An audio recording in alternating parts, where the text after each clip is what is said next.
अस्सलाम वालेकुम students, welcome to Abdar Ali math academy. Student, हम unit number 10 first year mathematics कर रहे हैं, जिसके लेक्चर नंबर 18 में आज हम डिस्कस करेंगे। लेक्चर नंबर 18 में आज हम क्वेश्चन नंबर 4 के बारे में डिस्कशन करेंगे, जो बोर्ड के लिहाज से मोस्ट इंपॉर्टेंट लॉन्ग क्वेश्चन है। अक्सर इसमें से लॉन्ग पार्ट दे दिया जाता है, या नेक्स्ट क्वेश्चन जो हम क्वेश्चन नंबर 5 करेंगे वो भी लॉन्ग के लिए मोस्ट इंपॉर्टेंट है। तो ये क्वेश्चंस उम्मीद करता हूं कि आप अच्छे तरीके से इस लेक्चर को वॉच करेंगे और इन क्वेश्चंस को समझने की कोशिश करेंगे। ये प्रीवियस जो हमने क्वेश्चन किए हैं, क्वेश्चन नंबर 1, 2 और 3, उन तीनों क्वेश्चन का निचोड़ इन दो क्वेश्चंस के अंदर यूज होगा। और अगर आपने वो अच्छे तरीके से क्वेश्चन वॉच किए हैं, लेक्चर्स लर्न किए हैं उन क्वेश्चंस को अच्छे तरीके से, तो आप ये अच्छे तरीके से समझ सकेंगे। स्टार्ट करते हैं आज का काम।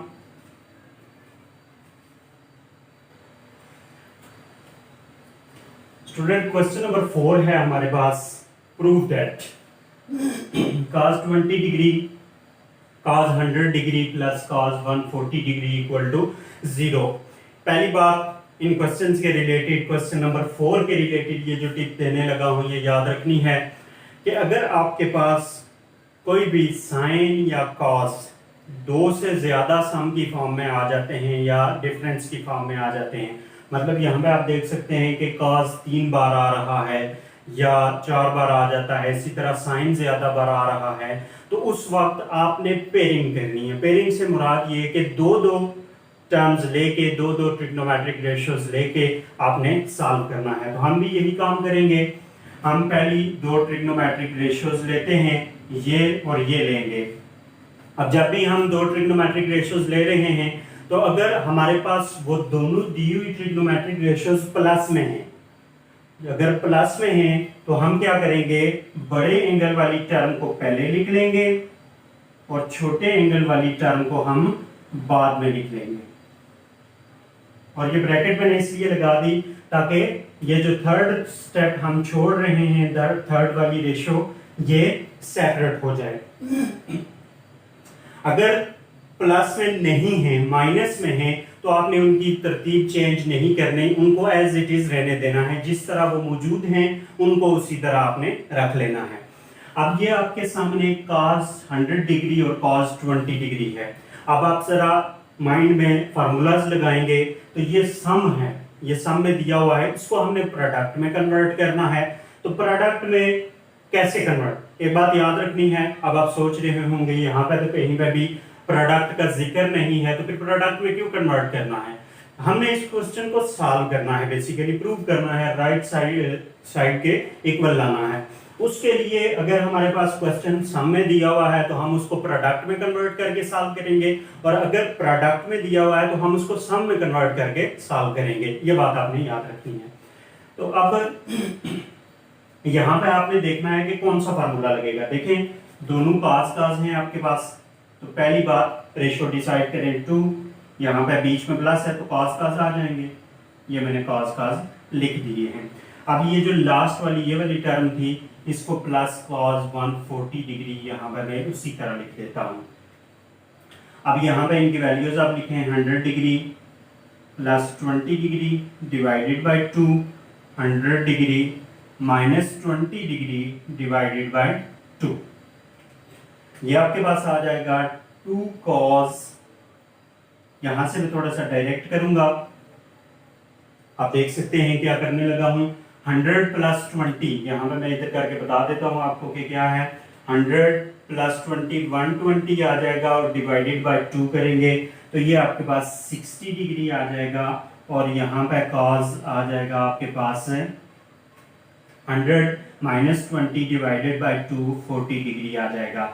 और आगे जो आपके पास टर्म लिखी हुई है cos 140 डिग्री, ये एज इट इज मैंने लिख दी है।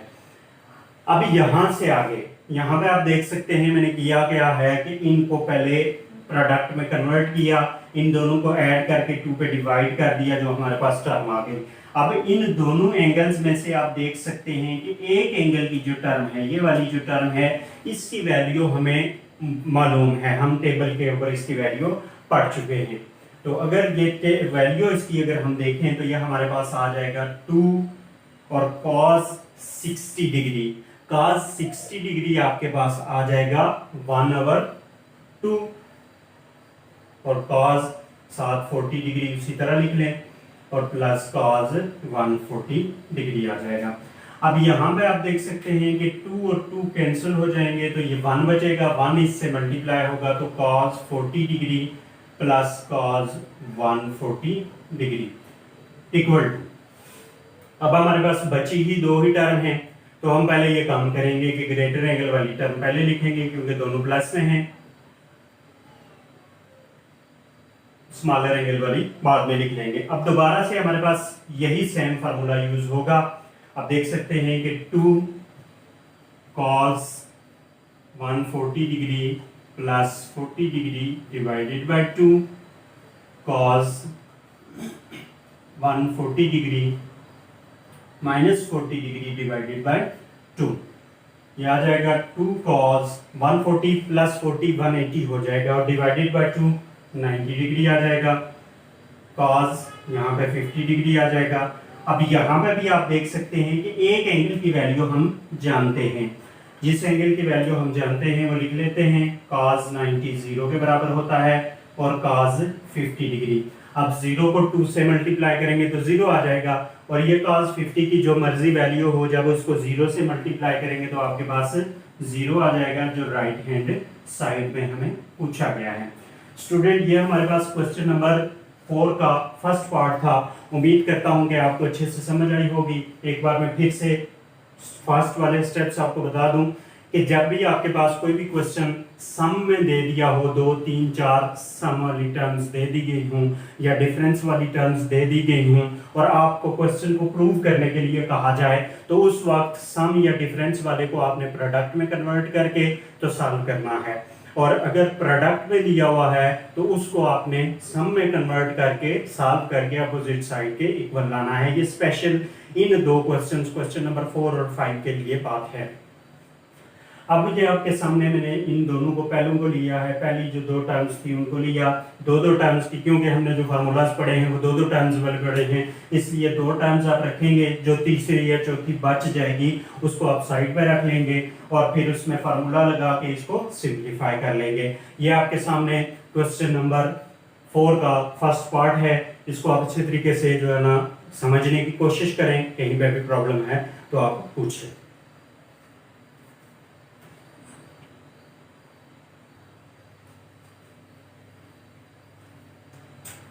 क्वेश्चन नंबर 4 का पार्ट नंबर 2 है हमारे पास, sin π/2 minus theta sin π/4 minus theta sin π/4 plus theta equal to 1/2 cos 2 theta.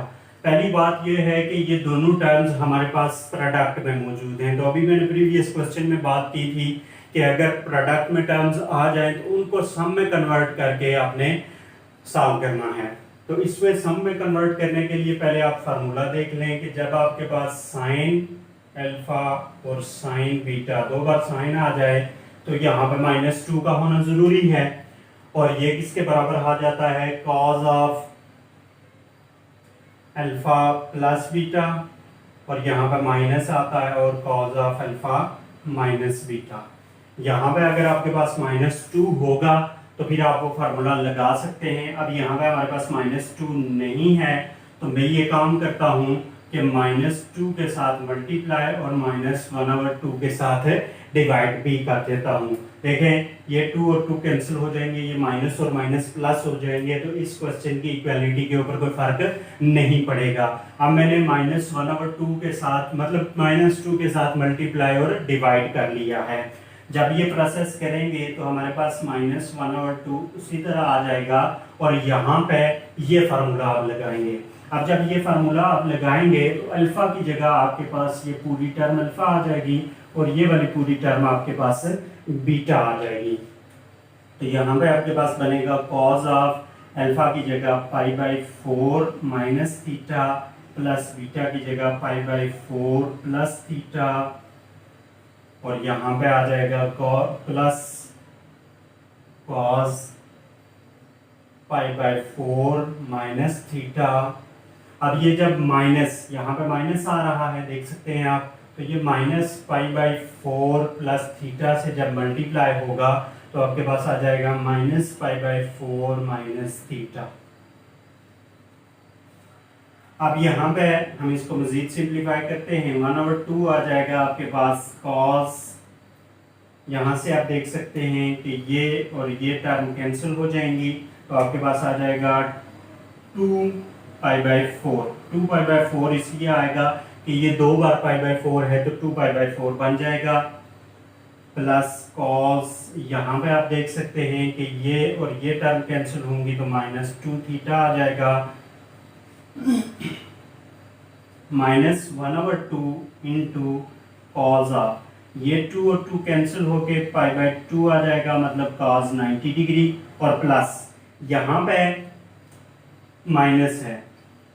Previous question में हम बात कर चुके हैं कि जब आपके पास यहाँ पे माइनस आ जाए तो cos और सीकेंड के साथ जो माइनस होता है उसको हम प्लस में कन्वर्ट कर देते हैं, तो ये आपके पास आ जाएगा cos 2 थीटा। नेक्स्ट स्टेप मैं इधर कर देता हूं,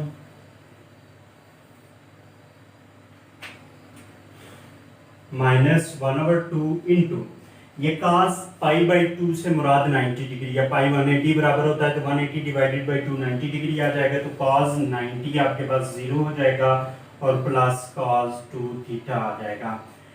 ये -1/2 जब मल्टीप्लाई होगा, सर यहाँ पर माइनस था, ये पीछे फार्मूला यहाँ देख सकते हैं, ये माइनस था, यहाँ पर भी माइनस है, तो यहाँ हमारे पास माइनस आ जाएगा, ये माइनस और माइनस प्लस हो जाएंगे, तो 1/2 cos 2 theta which is equal to the right hand side. Student ये हमारे पास क्वेश्चन नंबर 4 का सेकंड पार्ट है जो हमने यहाँ पे सॉल्व किया है। उम्मीद करता हूँ कि आपको बेहतर तरीके से समझ आई होगी। ये बात याद रखनी है, यहाँ पर माइनस था तो ये माइनस आप यहाँ पे चेंज कर लें इसको, तो ये आपके सामने क्वेश्चन प्रूव हो गया है। अगर कहीं पे भी इसमें प्रॉब्लम है तो आप कमेंट में पूछ सकते हैं। अब हम नेक्स्ट पार्ट की तरफ मूव करते हैं।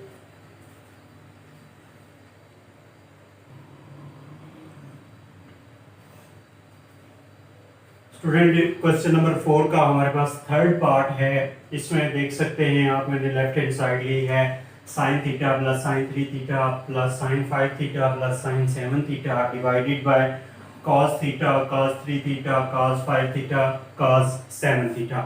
अब स्टूडेंट ये चार टर्म्स हैं, ऊपर भी सारी साइन की है, नीचे सारी cos की हैं। इनको हमने अरेंज करना है और दो दो टर्म्स लेके दो पेयर बना देने, दो पेयर ऊपर बना देने, दो पेयर नीचे बना देने हैं। अब उसके लिए एक बात याद रखनी है कि हमने यहाँ पे इस तरह उन एंगल्स को इकट्ठे करना है कि अगर हम उनको ऐड करके 2 पे डिवाइड कर दें तो हमारे पास जो रिमेनिंग टर्म बचे वो 4 थीटा वाली टर्म आ जाए। 4 थीटा वाली टर्म बचनी चाहिए। उसके लिए एक टेक्निक मैं आपको बता देता हूँ। आप ये काम करें कि जब इसको अरेंज करें तो जो सबसे छोटी टर्म है और जो सबसे बड़ी टर्म है उन दोनों को इकट्ठा लिखें। इकट्ठा लिखते हुए एक बात का ख्याल रखना है, जो बड़ा एंगल होगा वो वाली टर्म पहले लिखें और जो छोटे एंगल वाली टर्म है उसको बाद में लिखें। देखें सबसे बड़ी टर्म, सबसे बड़े एंगल वाली टर्म और सबसे छोटे एंगल वाली टर्म मैंने लिख ली है।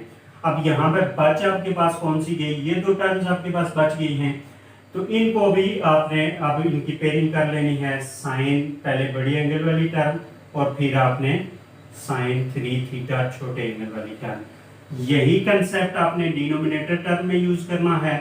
यहाँ पे आपने cos 7 theta plus cos theta use करना है और यहाँ पे आपने cos 5 थीटा और प्लस cos 3 थीटा यूज करना है।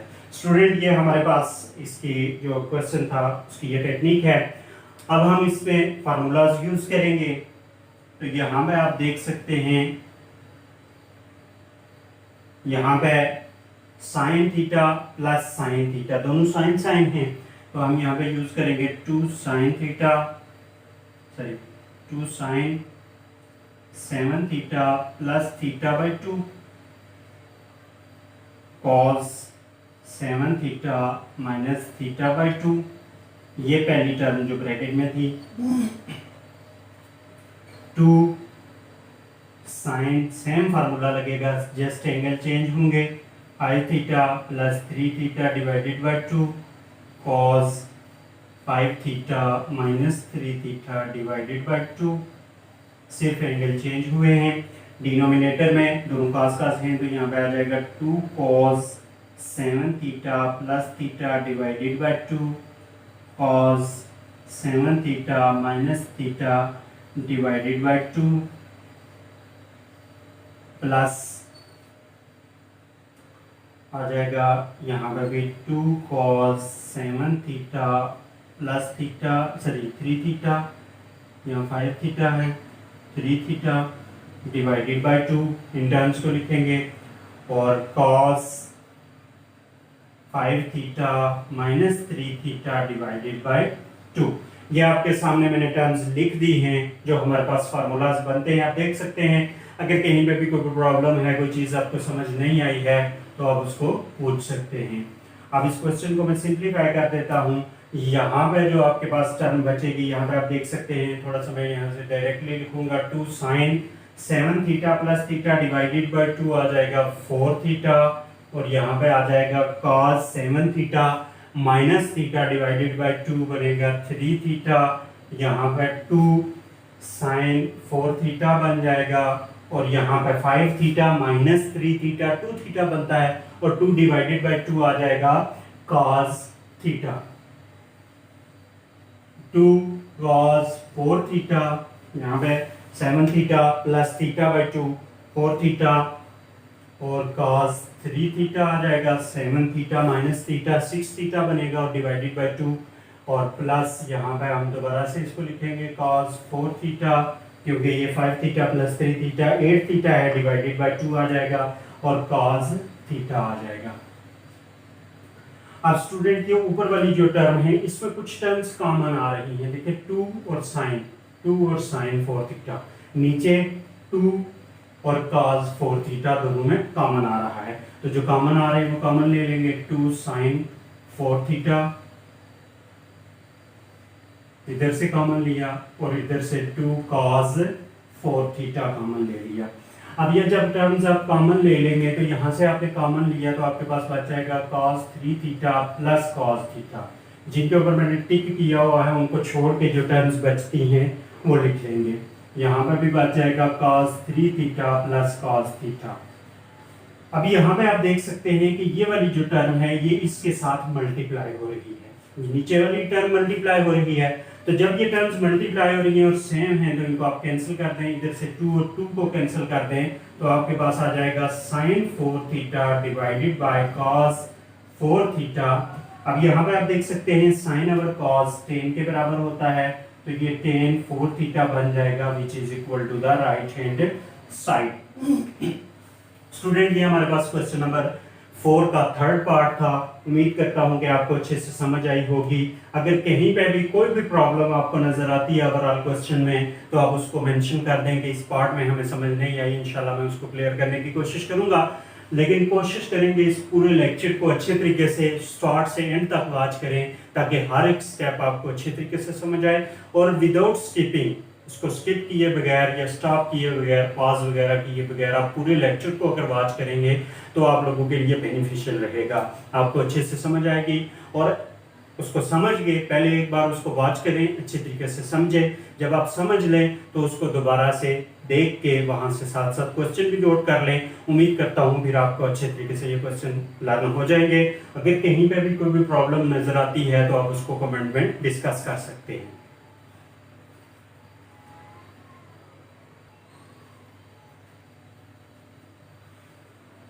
Thanks for watching. Allah Hafiz.